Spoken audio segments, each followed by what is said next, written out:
when I was in Europe, I was trying to seek help, and I fell before Jehovah's Witnesses people.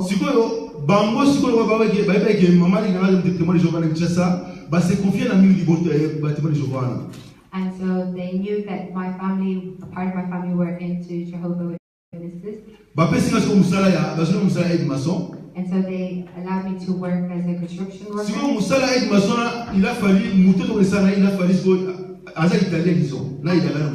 And the person that I was working with, he was Italian. So I was helping him over at the field of work. He's speaking in Italian. In the mechanics, using the language for construction work. But I only use the street Italian.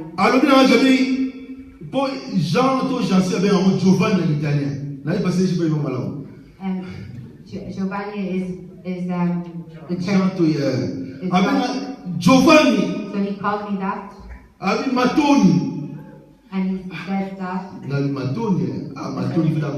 What does that mean? I said, oh, maybe it means it's a hammer.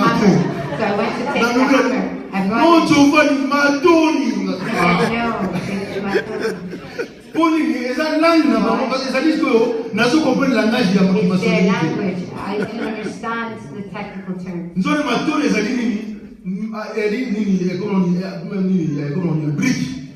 So it is actually a brick. I thought it was a hammer. To say that every surrounding has its own language. And so if you don't understand the language, it will be hard for you. Where I live, and my friend from Paris came. How are you, Babani? How are you?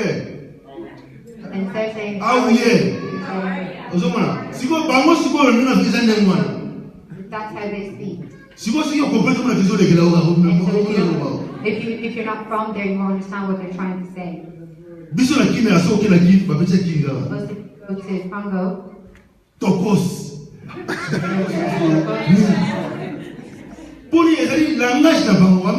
Language. For you to understand their language, you have to be in that surrounding. What is he trying to say? But if you're from that area, you know what they're meaning. Language is very important. You must understand the language. We spoke about the language.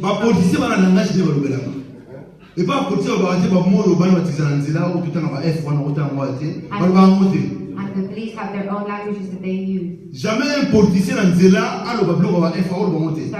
politician can never curse because it's not their language. They'll just speak about macroeconomics. It's the same way in medicine. Papa said they could have maybe I might not understand it. If I go to purchase pharmacy, they say this is the medicine because it's a language. Language is very important. It's very important. If you're in an area, you must understand what language you're speaking. Might bring a small child to the hospital. The baby doesn't talk. But how will they know where the pain lies? Because they understand.